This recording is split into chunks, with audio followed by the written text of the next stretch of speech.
Okay, I don't want to get fined, so we better get going here. Okay. We're going to start the show. I'm not the show, obviously, but we'll start the show in a few minutes, but I just want to get some housekeeping out of the way before we turn things over to Travis and Ty and their special guest. My name is Karen Unland. I'm the president of the Alberta Podcast Network, powered by ATB. We're so proud and so happy to have Two and Out as one of our members, and we're so excited to be able to see them do their thing in living color. Yes, yeah.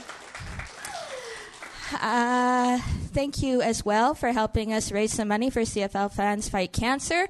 We'll get a little bit of an update on that total from Travis during the show. You may know this already, but just in case, the washrooms are out the door and to the left. In the event of a fire, but if something bad happened, you can go out these emergency doors, and don't go out these doors unless there's an emergency. The bad things will happen. As you know, we are recording this, and Travis is hoping to have it up tonight, right? Yeah. And you know he'll be in a hurry because he doesn't want to miss out on the Spirit of Edmonton. So please turn off your ringers on your phone, and if you have to leave, just try to leave quietly. But we do encourage live tweeting and Instagramming. Our hashtags are Two and Out Live and CFL Pierogi Challenge.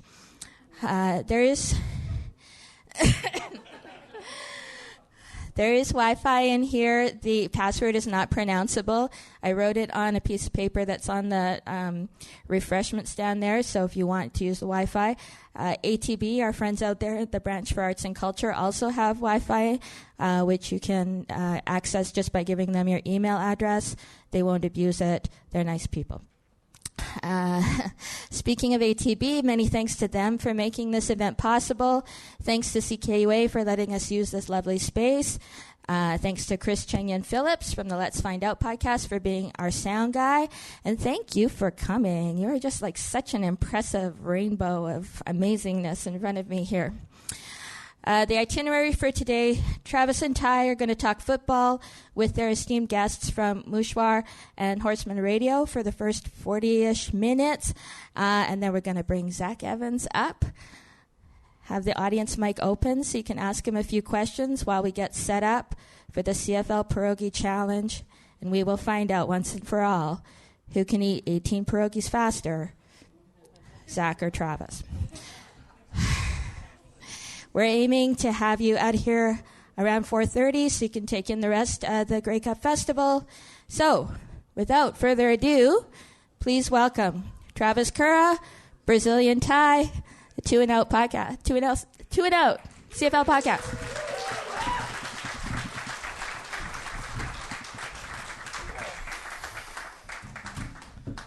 What are you guys doing here?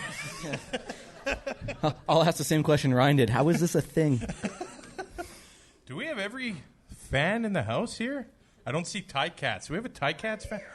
Oh! All right, Ty, play the thing. We got to make this official. You are listening to the Two and Out CFL podcast, a proud member of the Canadian Football Podcast Network. Grab some poutine and a double-double. It's time for the Two and Out CFL podcast. Now they have to kick it out, and they do. Every week, Travis Currah. Does anybody still care about this podcast? And Brazilian Ty. Hunters are people too. Talk fantasy football, bring you the latest in CFL news, and sprinkle in a little bit of nonsense. Are you kidding? This is unbelievable. Ready, set, hunt. All right, and we are a part of the Alberta Podcast Network, powered by ATB. Welcome to Two and Out Live and to Edmonton for the 106th Grey Cup. Who has never listened to an episode of Two and Out before? We actually got some smart people in here. Smartest people in here. We got a Grey Cup toque. So throw to somebody that hasn't listened to. Who wants a toque? Who wants a toque? I can't. Hey, buddy, let's throw in that area. Hey, all right. Well done. Thanks for coming. This is a good first episode to be at. We're going to have some fun today. We'll be joined shortly by Jeannine from Mouchoir, a Redblacks podcast, Ryan from Horsemen Radio, or Big Brother Canada, or both, and Zack Evans of the Saskatchewan Roughriders. As I defeat him in a pierogi eating competition. And we'll open that microphone up to you later on. So if you have any questions, make sure you think of them right now, and we'll get to you later on. Of course, the goal today was to have some fun, but we also thought it would be awesome to raise some money for CFL Fans Fight Cancer. Their annual meet and greet is this Saturday at O2's from 12:30 to 3:30, and they're raising money for Wellspring Edmonton. So with your help so far today, we were able to raise about $280 to the cause. And we did something on the show this year where we created the Montreal swear jar because, I'm sorry, Als fans, you're so easy to make fun of. So we decided we would fine ourselves and contribute that to CFL Fans Fight Cancer. We lost count. After like the first episode. Yeah. So we are the 2 and Out podcast. We figured we would donate $1 for every 2 and Out that they've had this year. How many is that? 107. Not a big surprise, but they did lead the league in that category. Saskatchewan was second, by the way, Rider fans. That's not good. So the Montreal swear jar is out front if you want to contribute and throw some more couple bucks in there. Now, there are a million things you guys could be doing tonight. So thank you for being here. Canadian Football Podcast Network. So are there any CFPN members in the house? Look at that. They're everywhere. Yeah. Yeah, I guess it's audio, right? It's audio. So they've created these trading cards. Look at that. My very own trading card. I'm eating a foot-long hot dog at BC Place, smothered in ketchup and mustard. Disgusting. And we'll be handing them out later on, and all your podcasters have their own cards as well. So say hi to them today. All right. The Grey Cup's on Sunday. You know that. But there are some news items we should get to. Usually Grey Cup's sort of a blackout period, but the Winnipeg Blue Bombers do not care about that. Why would they? If they want to get back to the Western Final, they probably should keep their offensive line intact. And the 2 offensive tackles, Hardrick and Bryant, he's up for most outstanding offensive lineman tonight. He could win for the second time in a row. That's a big part of that team to get back to the West Final. And with that offensive line in front of Andrew Harris, if you can keep that group together, the Canadian Mafia, as they're called. Family-friendly terms. Insert expletive here. That'll go a long way to keep. If they can keep that core together, go a long way to winning some football games. They also let go veteran defensive back Mo Leggett. He played 72 games with the team over 5 years, had 253 tackles, 12 sacks, 16 interceptions, 6 forced fumbles, and 4 TDs. This guy always fills the stat sheet, but he had issues with injuries this year, and he'll be somewhere else next season, I guess. I wouldn't mind him in Saskatchewan, but there's a lot of players that I wouldn't mind in There's a lot of ninjas on that defense. Yeah. So they could use another ninja, I think. All right, and if you thought the player movement during the offseason was going to be massive, I think the coaching changes just might trump that. That word means something different in 2018.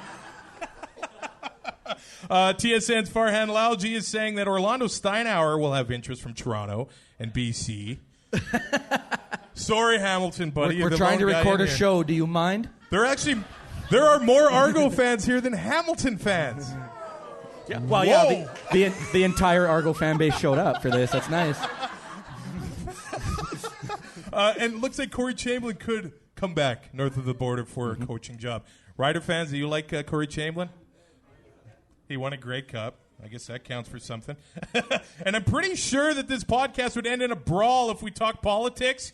But a couple former Ticats are actually running for office out near Hamilton. Pete Diakowski and Marwan Hage, by far not the first CFL player to do it. Normie Kwong, Peter Lougheed, I bet you like that, superfan Mike, Gene Mikowski. So it'll be interesting to see how they do. Before we welcome our guests to the stage, we'd like to give our friends at ATB Financial a shout-out. Of course, they're the title sponsor of the Alberta Podcast Network, so they're big on supporting Alberta-made podcasts. They actually have their own podcast called We Are Alberta. Did you know, this is pretty sweet, and I had a couple mints today after that Bud Light. Did you know 25% of North America's mint comes from Alberta? Look at that. Ooh, Don't eat any of the lettuce. So the latest episode of their podcast, We Are Alberta, came out last week. Nick Ford is the host. He talked to an Alberta farmer that grows mint and dill. We're eating pierogies today. Creamy dill sauce is probably my favorite topping for pierogies. So those farmers, thank you. Check out wearealberta.atb.com/wearealberta. All right, let's get our guests to the stage. Get loud and welcome Jeannine from Mouchoir, a Redblacks podcast. And Ryan from Horsemen Radio. How many people in here are sick of seeing Ottawa and Calgary? Not me. Not I. Not you. All right, the game's on Sunday. Tom Valesi will ref his third Grey Cup game. And if this was a fashion contest, I got to say, Calgary won on Tuesday. Oh, come on. That Daniel Boone outfit? Come on.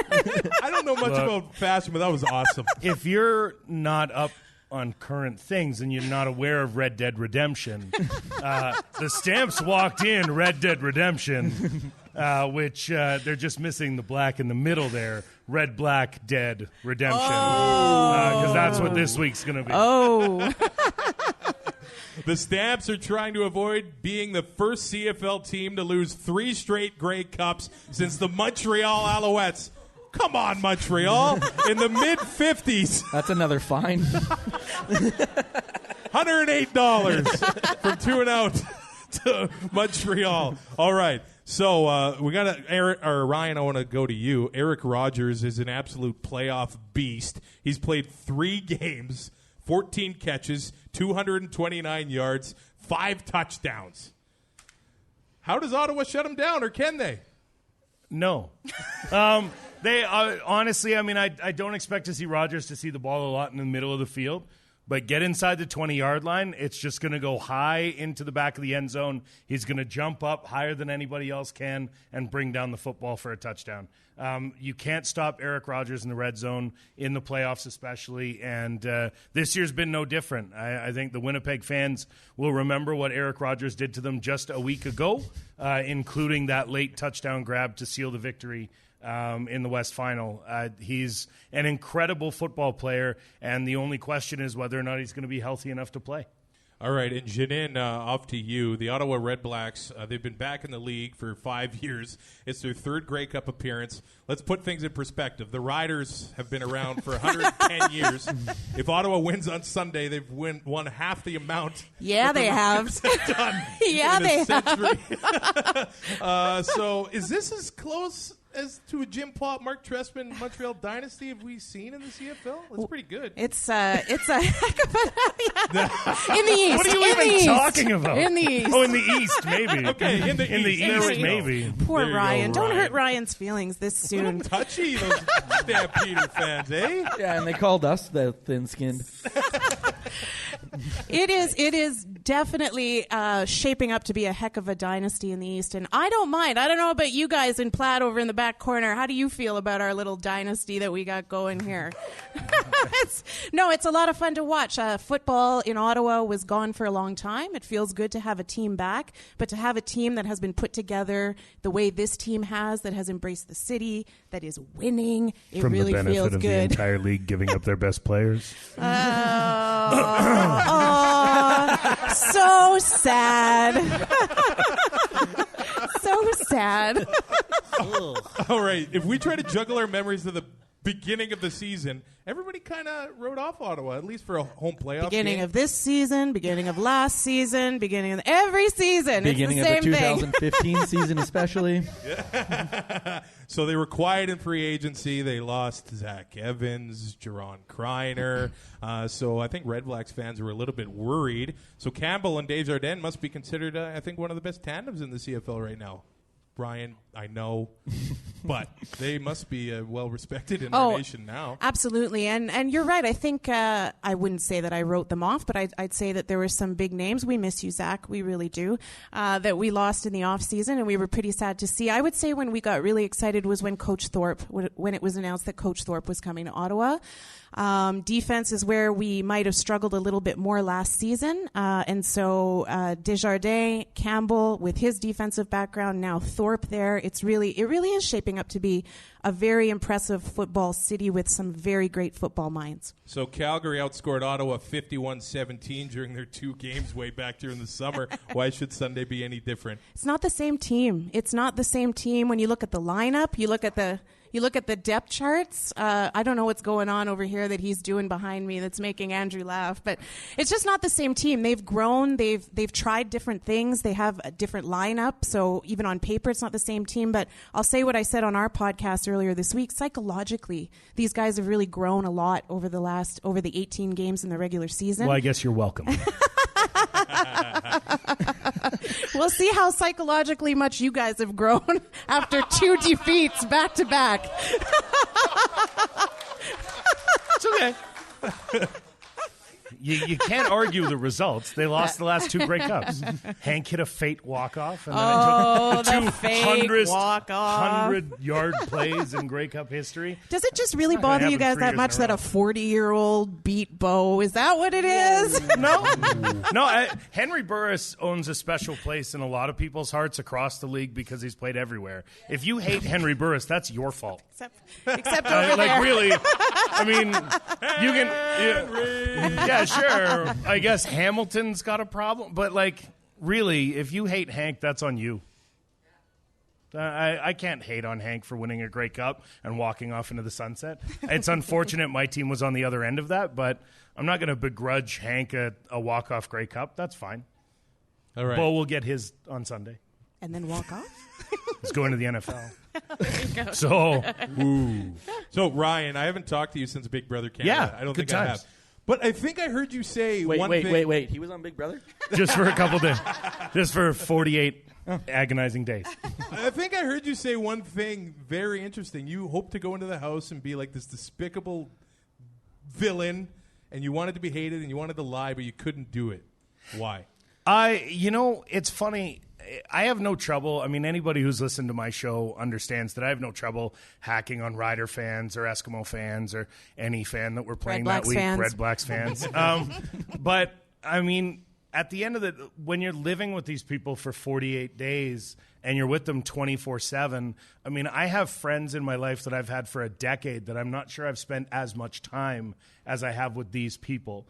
And being a rather congenial guy in my day-to-day, it's hard to kind of put that away and turn that off. So you can't not be dad when you're a dad. And so when you see people going through a tough time, you're going to comfort them. If I was able to go home at the end of every day and de-stress from that situation, then I might have been able to blow these people up when I came back to work the next morning. Yeah. But when you're with them all the time, I appreciate that. When you're with them all the time, there's not the ability to do that. You can't turn it off. So the idea of being the despicable villain inside the house is actually a lot harder to accomplish than I expected.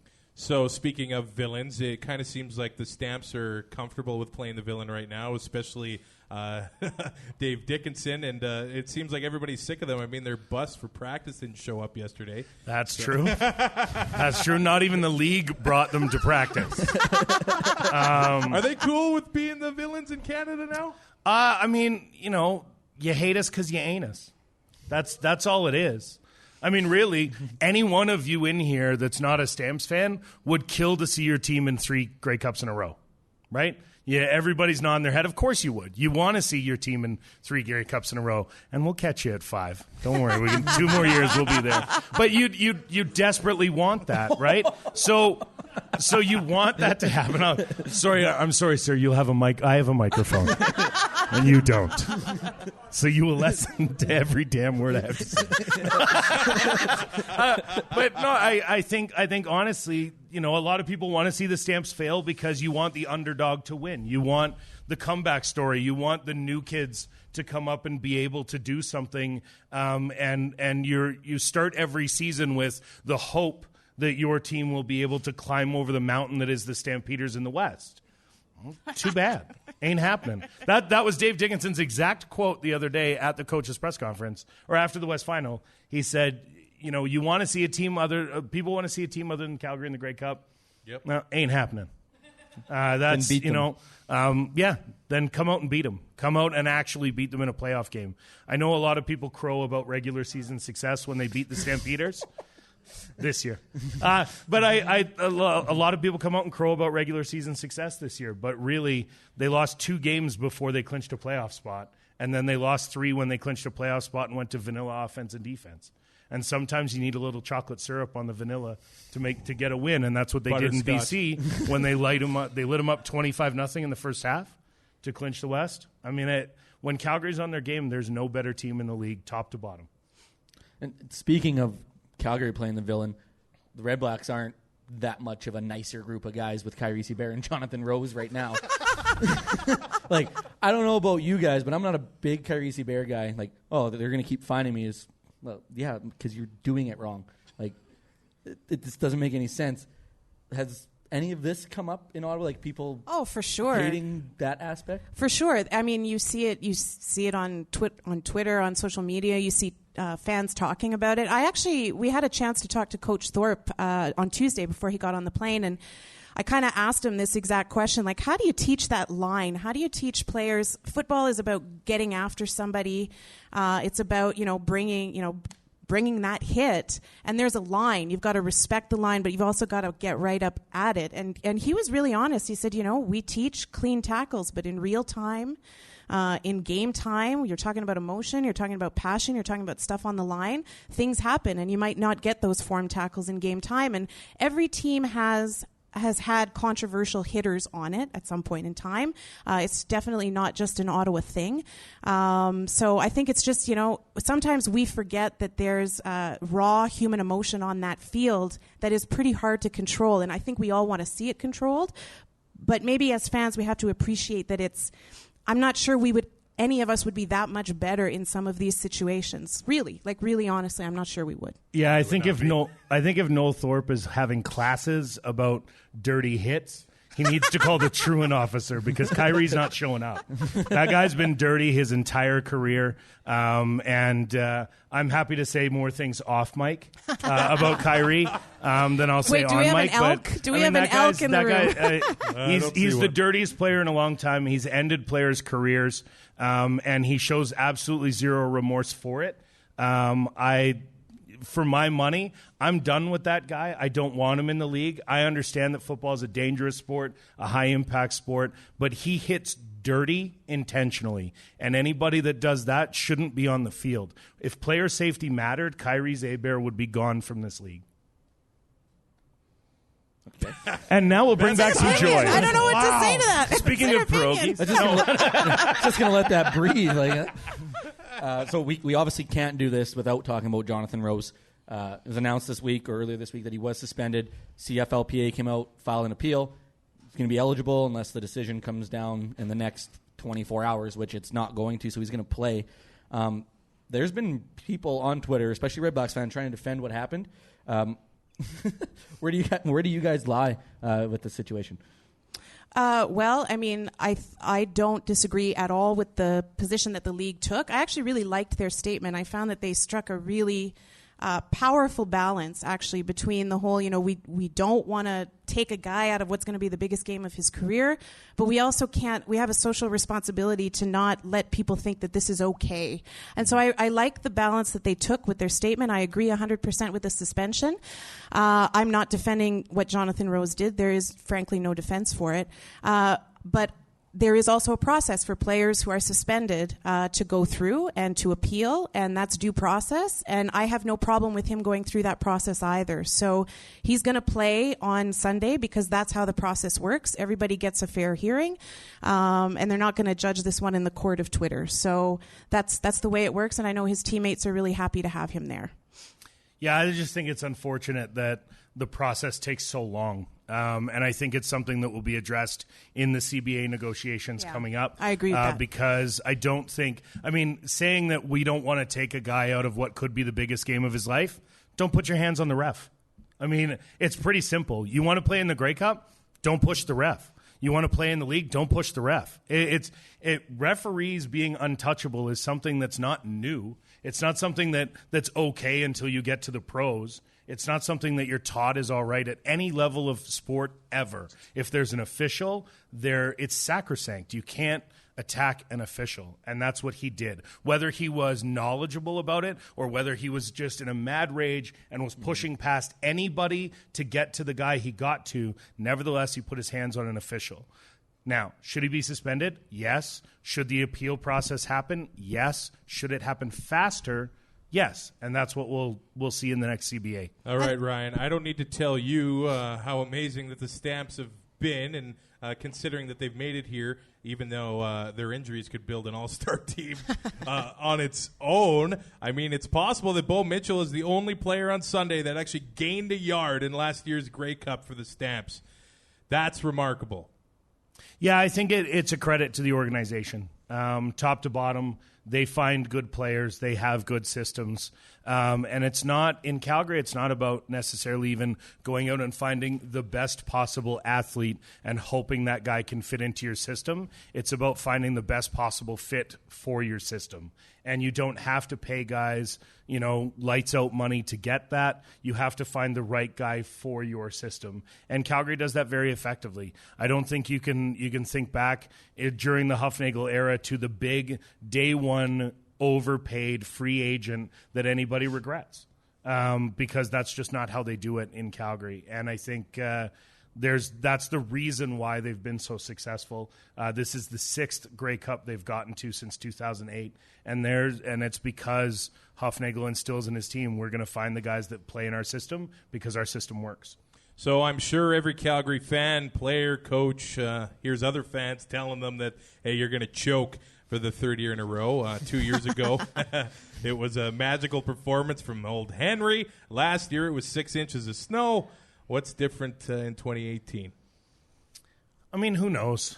I think every single game I go into with the confidence that Calgary's going to win, whether it be the first preseason game of the year, the 18 regular season games, any playoff game, or the Grey Cup. I'm confident that Calgary's going to win, and more often than not, so is Las Vegas. Las Vegas bets them to win every single game. Sometimes they lose, and that's going to happen, and it may happen on Sunday. It's not going to, but it might. You can gamble on sports now?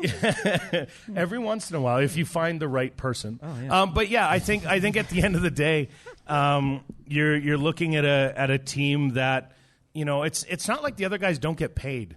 Suggesting that Calgary choked takes everything away from the Redblacks, takes everything away from the Argos. Calgary didn't choke, they lost. And there's a substantial difference. If you're up 25 in the 4th quarter and you lose by 5, you choked. Yeah, Atlanta Calgary wasn't up, Yeah. It was never more than a score difference. Calgary came back on Ottawa to push the game to overtime and then lost in overtime. How is losing in overtime a choke? I just don't get it. Regular season success, all it does is gear you up to make the playoffs. And once you're in the playoffs, you have to succeed in the playoffs. Not winning doesn't mean you choked. It just means you didn't win. Is the window closing for the Stampeders to get a ring or two? There's a threat that Bo Mitchell is headed south. Alex Singleton. I would say Jameer Thurman, Devon Claybooks could be a head coach elsewhere next season. I know Huff always seems to have a factory of replacements while circumventing the salary cap, but...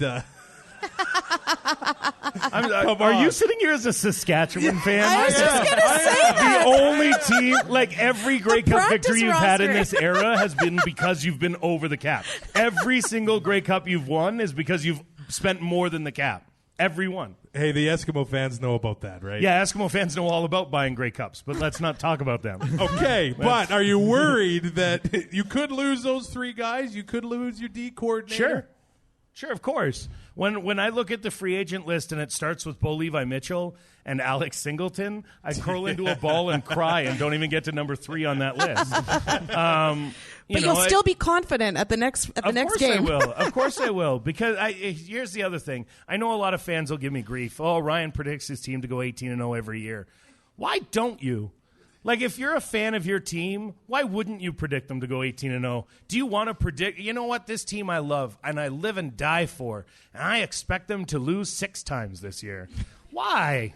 Why would you do that to yourself? Why not just accept joy? The Owls fans would love that. The Alouettes fans would kill for 6 losses.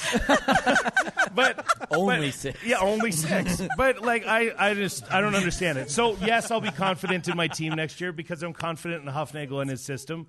Whoever's at quarterback for the Stampeders, I think if Bo Levi Mitchell signs an NFL contract, if you're a free agent quarterback, why wouldn't you go to Calgary? I mean, really, if Calgary's calling and offering competitive money, why would you not want to throw to Kamar Jordan, Breskison, and play behind the O-line? Kamar Jordan, Reggie Bagleton, Eric Rogers, Chris Matthews, all of those, Breskison, Lamar Durant, all of those receiving options. Why are you not going to Calgary if you're a free agent quarterback worth your salt? I don't understand why you'd go back somewhere else. How would it happen if the quarterback from this city headed down south to Calgary? Well, you remember when LeBron James went to Miami? The decision. He'd be dead to them, I think. But Andrew and I had a good conversation about this on our podcast. We said if you traded Bo Levi Mitchell for Mike Riley, both cities would be angry initially but be okay. Yeah. Because, now we have Mike Riley, and I feel very comfortable with Mike Riley as a quarterback for our team. And I will look past what I see as his failings. But, I mean, he runs too much. But anyway. You had Bo on your podcast a few weeks ago, Horsemen Radio. Locked in your basement. Yes. Not creepy at all. Not creepy at all. No, he's still here. He made some really interesting comments because I think some people think if you go to the NFL, you make $35 million a year and you're going to be living on a yacht for the rest of your life. But he said, I would probably have to sign a rookie minimum deal. I wouldn't have all that guaranteed. It's not really, under the current CBA in the NFL, as an undrafted free agent, the maximum Bo Mitchell could sign for down next year in year 1 of his contract would be $440,000 US. Now, with the CBA negotiations being what they are, the question becomes: do you want to go down and be a third stringer or possibly a backup in the NFL for $440,000, or do you want to play and start for what will be the equivalent of $440,000 here?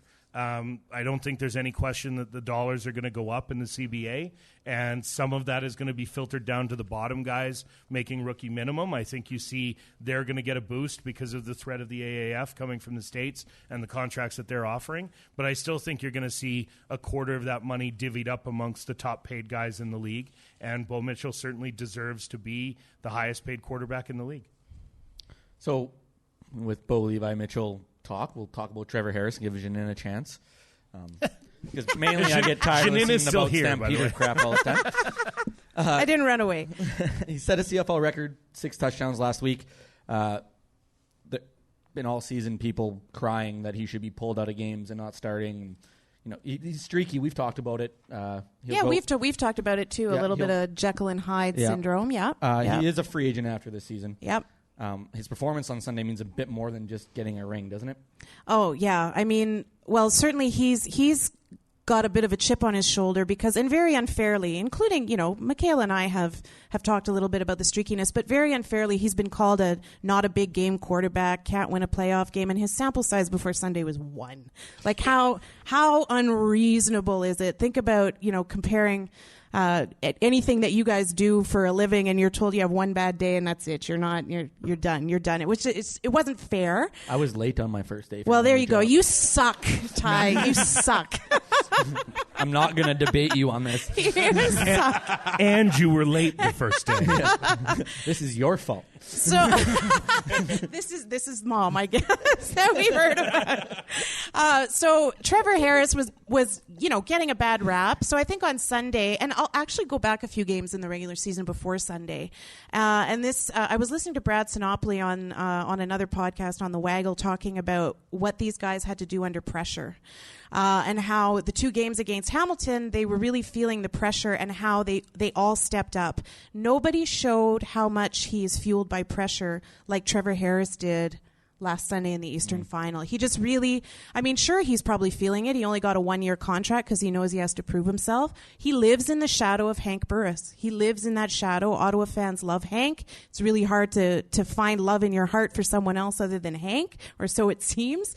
And so I don't have a hard time with that at all. Neither does Josh. We all know how Josh feels about Hank. But so yeah, he really came out on Sunday and he wanted to get that chip off his shoulder, and he did it in huge fashion. And I think Ottawa fans I won't lie, we were a little bit relieved. And now I think we're feeling really good about Sunday because he's got that monkey off his back. And now he's moving into Sunday's game focused and confident and ready to go. Okay, speaking of Hank, I know this sounds crazy, but Burris was only in Ottawa for 3 seasons, but that Grey Cup in 2016 kind of made him a legend forever there. Is there kind of a feeling that still Trevor Harris is in his shadow? Nothing he can do can get him out of that? I think he's coming out of it after Sunday. Really. 6 touchdowns will do that? That'll do that, yeah. For sure he's been living a little bit in Henry's shadow. Hank Burris is a hero. 3rd year of a franchise, and boom, we have a Grey Cup parade. That was a couple short years ago. That was probably one of the most amazing things I've witnessed as a football fan. And those of you who listen to the podcast know that I was, before that, a very long-suffering Winnipeg Blue Bombers fan. So I got to tell you how good it felt. She's like, I'm out. That's it. Ripping up that Manitoba birth certificate. You forgot one very in that long-suffering. Yeah, that's very, right. Very long suffering. This show could not happen in 1990. No. We're on Twitter. You could do a live show in 1990. You just couldn't upload it to what didn't exist at the time. Like some of the people in this room. Al Gore hadn't invented the internet yet. Al Gore. All right, I got questions for both of you. Jeannine, I'll ask you first, and then Ryan. I'll ask them both at once. Jeannine, why will Brad Sinopoli win Most Outstanding Canadian? Because he's Brad. Because he's Brad frickin' Sinopoli. That's why he's going to win. He set the record this season. He's another one of these guys that has, a big game. He's not the long ball guy. Remember how they use Sinopoli, right? They use him for the shorter passes, yards after the catch. So I'm not going to lie. I'm a little worried about the defense of the team, of the guy sitting to the right of me here. So that's when a player like Sinopoli is going to be used more. I think he's going to rack up a whole bunch of those yards after the catch. And I think we're going to see another Most Outstanding Canadian for Brad Sinopoli. Ryan, why should Alex Singleton be nominated for the Most Outstanding Canadian? He's not. Well, he's nominated because he's Canadian and he's in the game. But he should be a finalist. For the awards tonight? Yes. For the awards tonight? Why should he have been on that stage tonight? Look, again, it's when you're consistently great and you don't do anything to stand. When Alex Singleton was nominated last year, it was a surprise that this Canadian linebacker could come in and have 115 tackles. We use Canadian loosely. Is it his mom's Canadian? What more do you want? Yeah. Your mom's Canadian. You're Canadian. I'm not convinced of that. Okay. But Alex Singleton, all he did was lead the league in tackles again. So it was easier. Andrew Harris had a really compelling story. So it's not a surprise to me that he got nominated. Of course he did. Ryan, why is Calgary going to win the Grey Cup? Look at them. Look at them. Would you rather have Bo Mitchell or Andrew Harris? You're going to take Bo Mitchell. Would you rather have our offensive line or theirs? You're going to take ours. Would you rather have their defensive line or ours? You're going to take ours. Receivers might be the only group where you have an argument, but that's because our top 4 are on the sidelines. That every position group, and I'll give you Lewis Ward. I was going to say the field goal. I'll give you Lewis Ward. But every other position group on the field. Well, every other position group on the field, I think Calgary is more talented top to bottom. They didn't. Running back. Okay, all right. Somebody hand that man a mic to drop. A man with a little more in the game than I have, a little more experience, suggested running back. Don Jackson had the same yards per carry that Andrew Harris did, and Andrew Harris was a lights out running back this year. Don Jackson got injured. Otherwise, he's leading the league in rushing. He played 12 games and had 1,000 yards, or 945 yards. And in one of the games, he got injured in the first quarter. I mean, if you prorate his yards per carry out and give him the same carries as Andrew Harris, he's a 1,500-yard running back. So, I mean, yeah, sure, William Powell, great running back. I'm not taking anything away from him, but Don Jackson just didn't get in the game as often because he was hurt. And Terry Williams is also incredible. The two of them back there are very, very dangerous. I think they're a risk to go to the house on every single carry they get. So, you know, I'll give you a wash maybe for William Powell, but I think if he's so generous, eh, Zack? But I mean, so at that generous. point, like, you know, Don Jackson almost averaged 6 yards a carry. I mean, you give him the ball every time, you're going to be in the end zone eventually. That's you know, and William Powell's a great running back, but, you know, starter for starter, if you prorate them out on a one game, I'll take Don Jackson. Jeannine, why are the Ottawa Redblacks going to win the Grey Cup? Growth. I just what they've learned through this season and how they've shown that they can win ugly when they have to. They can play under pressure when the game is on the line.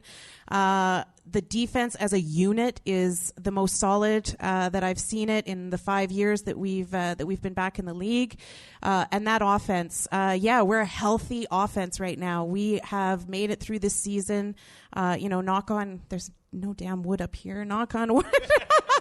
Knock on wood, we've made it through this season practically unscathed. But the thing about this offense that I need to tip my hat to is everybody thinks of the big three, Sinopoli, Spencer, and Ellingson.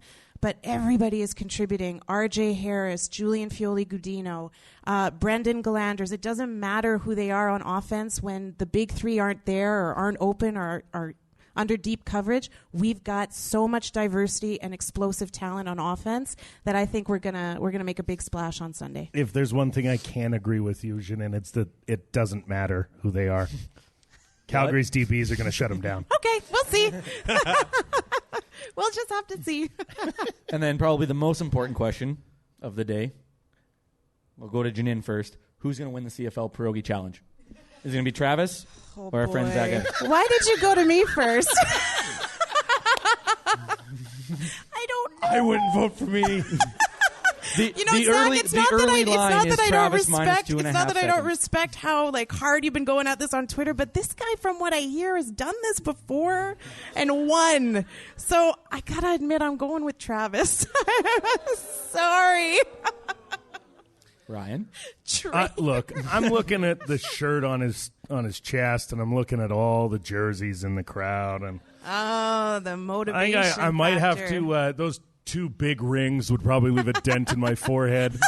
That's right. He won't hit a girl. Yeah. This is the answer. This is the answer that's going to get you punched. I was about to say, he might hit a man with glasses because he is a man with glasses, so there's no advantage there. No. I mean, you know, this guy's a peak athlete. Hey.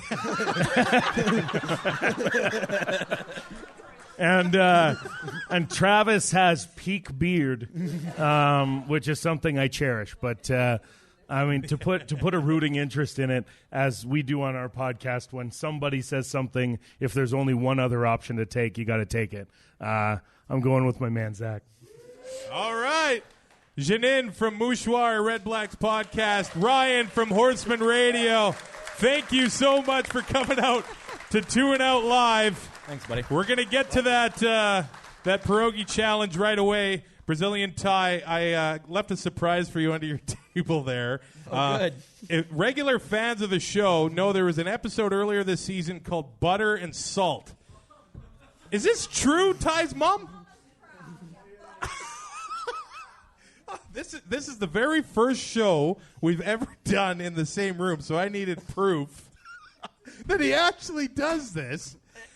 This will be on your Tinder profile later on. I don't do it on a regular basis. The last time we went to Grey Cup together, you had a romance. This is going to win. Let's get into that, shall we? What was her name? Tell us everything. See? And if a lady shows up tonight, Mom's here, you can meet her before you. You can't beat that. What was her name? Come on. Ariel. Aww. Do you still have her number? She actually texted me on Facebook yesterday. Well, send this to her. Oh yeah, that's what I want to do. So what's maybe she'll stop texting me. How did you get into this butter and salt as a snack? It's happened once, maybe twice. We spent a solid 8 hours in the hot tub at the lake on Thanksgiving. So let's dehydrate myself more. Yeah. Got out after my auntie unplugged the hot tub to get us out of it because we refused to leave at 2 a.m. Went in the house, decided to have leftovers, and while my potatoes were in the microwave, I was really hungry. And so I just took a scoop of the butter off the counter and ate it. Well, I don't have a spoon for you, but figure it out. Am I really doing this? Yeah. No. You can't just not. That's my wife's salt shaker. That's not that much. Yeah, I guess cheer.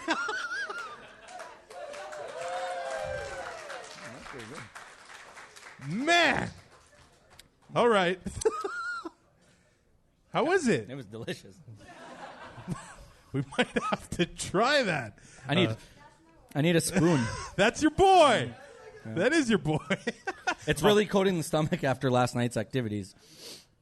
We have a new heartburn remedy right there. Yeah. If anybody wants any base cell, it's at the front. We have another toque to give away. How should we do this? Just yell out your answer. At the beginning of the podcast, there are... No! There are two food items mentioned in the intro. What is it? Graham gets the toque. I didn't even know the answer to that. Wow! All right. Yeah, well done, buddy.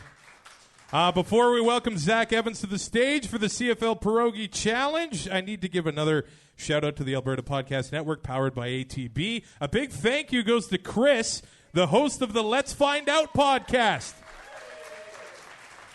It comes out every month and answers questions about Edmonton's history, and he's making us sound okay today. So, Chris, thank you, and check out his podcast. So, without further ado, the defensive linemen are one of them for the Saskatchewan Roughriders. Welcome him to the stage, Mr. Zack Evans.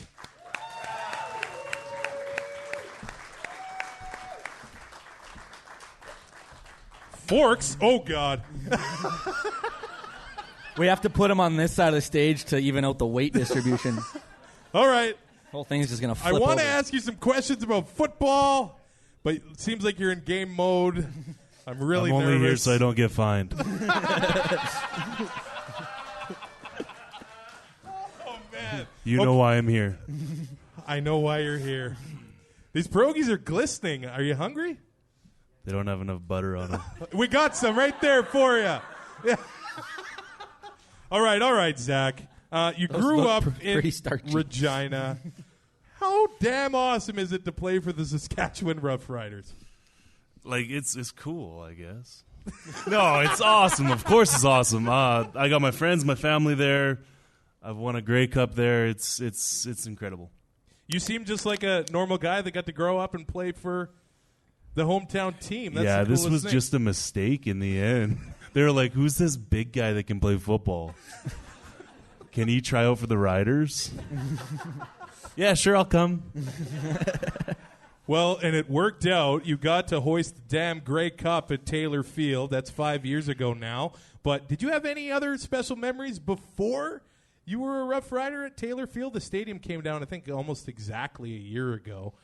It was a sight watching the old girl come to the ground. Man, I cried when that thing went down. I miss that thing. Like, that was my entire childhood growing up. That was everything. I always wanted to play in that stadium. It was everything. So when seeing it go down and then in the background you see this big monstrosity, you're like, this is incredible. Like, it's cool, but it's like new beginnings almost. Yeah, so we referenced it earlier on. You went to Ottawa as a part of that expansion draft in 2014. You ended up winning a Grey Cup there, too, so I think it worked out okay. Was there any sort of... Really? Come on. I know in Ottawa you got an opportunity to be a full-time guy there, right? Yeah. But was there any sort of like, really? Like I was working at the refinery at the time. That day I was just working, and I checked my phone at lunch and I got picked by the Redblacks and I was pissed. It was like a month ago I won a Grey Cup with Saskatchewan. Now I'm on another team. They're just like, yeah, you belong to us now. Like, it's at that point I was mad. I was upset. I was like, yeah, I'm probably going to just retire, blah, blah, blah. And then I got to thinking about it. I'm like, hey, I've always been the number 2 guy. I've always been the rotation guy. They'll give me an opportunity to play. So I went. So we're all here for the 106th Grey Cup. The Winnipeg loss, is it still fresh, or you get to come here and, enjoy all of the festivities as not sort of a fan, but, I mean, do you get to enjoy it all? Yeah, no, I enjoy it. Obviously, like I walk around and I chuckle at people and I judge people and like it's that's what you do. It's fun. It's a community of love. That's what the CFL is. There's 900 colors in here and no one's beating each other up except for me, you. But you know what I mean? Like it's all love, and that's what the CFL is. Would this happen in any other league? We're about to eat pierogies together. Like, how cool is that? So this all came about, I was mouthing off on Twitter almost exactly a week ago, saying, there's no worthy challenges. I'm just going to eat pierogies and everybody's going to watch. But then you sent a tweet out. Perhaps the strongest GIF game I have ever seen. Like, that's incredible. Never seen more GIFs of The Rock in my life. Are you a wrestling fan? No, he's just my man crush. Oh. That's all. I love him. He's amazing. Okay, so talk about, I guess, your Ukrainian heritage. You have you had a picture of you dancing. Do you still do that? No. I'm not allowed to anymore, obviously, as a pro athlete. But no, I quit when I became a rider. So ever since I was 4 years old, all the way up to 20, basically, I was a Ukrainian dancer. So I grew up in it. I grew up in the culture and the heritage. Did Mosaic every year. I danced Mosaic with Poltava, all of that stuff. So I've been eating pierogies my entire life and crushing them. He's here to kick ass and eat pierogies, and he's all out of asses to I kick. have a tweet of I think he was 1 at the time. My son, he ate 12 pierogies by himself. 1 year old? 1 year old. The kid just hammered them. So, like, it's in our blood. You better be worried. It might be your blood now. I was worried a long time ago, man. So what does Christmas dinner look like for you then, growing up? Is it all pierogies, cabbage rolls? What do you got? Well, like we do Ukrainian Christmas. Okay. And then we do regular Christmas. So Ukrainian, double it up, you know? That's so smart. Ukrainian Christmas is all the 12 meatless dishes, stuff like that. So pierogies. But then during real Christmas, that's when you bring out the turkey, but then all the other Ukrainian food that you can eat. That's kubasa and everything, stuff like that, right? So, yeah. All right. So you've taken part in eating competitions before. Yes. I'm thinking I might have to change my mind. Like, this is not going well for you. What's your resume look like? I'm one of those guys that go to a restaurant, and if they have a challenge, I do it, no matter what. Like the great outdoors with the steak. Yeah. Yeah. Have you ever failed, lost? I've only lost one, and that was 20 chicken wings, 20 chicken strips in 20 minutes. And I only had 2 left. Oh. Mm-hmm. And they were in my mouth. Can we clip that? I was pissed. I think we just found the name for the podcast. But I've been. Do you know what Luigi's is? North Albert. Oh yeah. Okay. Yeah. Do you know what the masterpiece is? No. It's 6 pounds of spaghetti and meatballs. Yeah. Mm-hmm. How long? I don't know. Until Real I man passed doesn't out, keep basically. Okay, so as far as CFL cities go, where's your favorite place to stop the day before a game? Any city. Montreal. I do the keg. That's just my thing. I do the keg. I get the rib steak, like always, the 20-ounce rib steak, all the fixings, everything. How do you not have gout? Because I works take it off. probiotics. Just helps with digestion. Tyrell does not know what those are. My toe is on fire right now. Okay, before we do this, are there any questions? There's a mic out in the audience. If you have any questions for Zack, I'm sure he's okay with it, or me, or Ty, feel free to step to the mic and ask us anything. And nobody is moving, so I think we're gonna shut up and eat the Everyone pierogies. wants to see the pierogies. Yeah, you're like, shut up and do it. All right. Tyrell is the official timekeeper. Have we weighed these? This plate is so buttery. Wow. It's Awesome. not buttery enough. All right, we have 18 You have more pierogies. butter than me. You have. Do you have a entire drink, vat of Zach? margarine. Because I'm water. using a Coke. It's got some acid in there. You're using a Coke. How is that fair? Hey, there's plenty over there. That's You're a pro okay. athlete. No, Are you no, allowed it's to gonna drink be Coke? bubbly. It's Okay. All right. Ryan, you want to be the play-by-play announcer in the audience, Mike? You are way too excited for this. Totally. All right, just I'm getting out of the let's way. get set. Let's get set. Woo. Zack has placed his 2 Grey Cup rings in front of the pierogies. Ladies and gentlemen, boys and girls, children of all ages, this titanic battle between these 2 behemoths about to go down here at center stage at the 2 and Out Live show as Travis, the podcaster Currah, takes on Zack, the likely winner.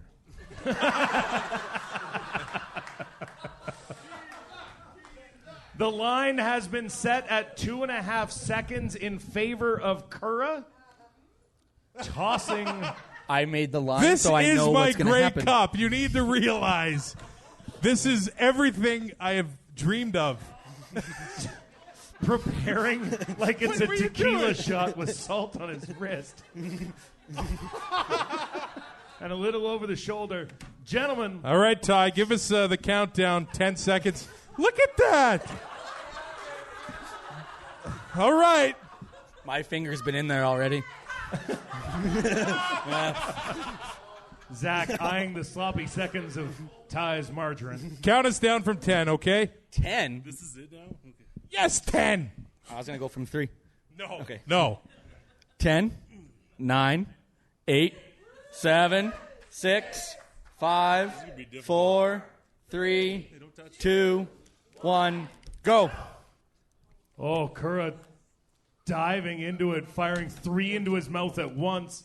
Zack taking some water, looking over, worried, trying to swallow them whole, and does.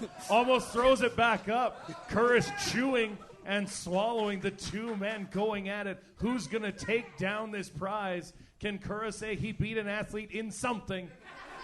As he takes another pierogi into his mouth, washing it down with Coke. Zack taking the time-honored tradition. Oh, now he's just hoovering them down.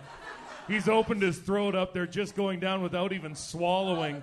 Currah is taking a bite, slowing down here. A couple pierogies away from the end. An expletive coming from his mouth. The CFL will fine him for sure. Not sure if there was the word mafia at the end of it, though. Zack now almost down a full bottle of water, continuing to fire back those pierogies.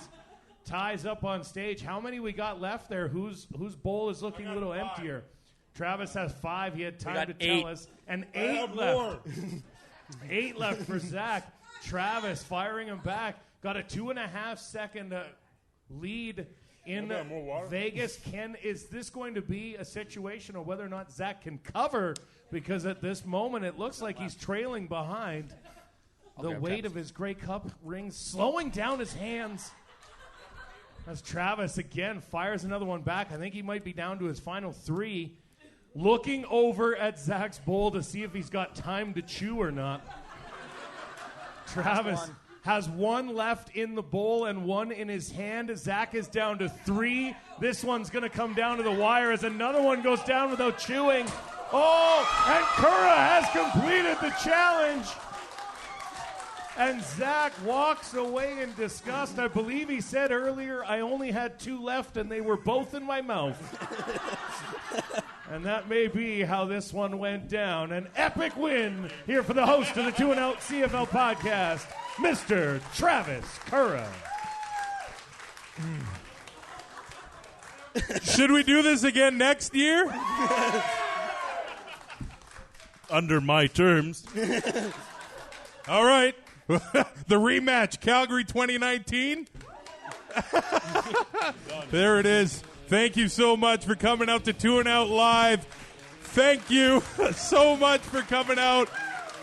Man, we'll see you around Edmonton. Enjoy the Grey Cup.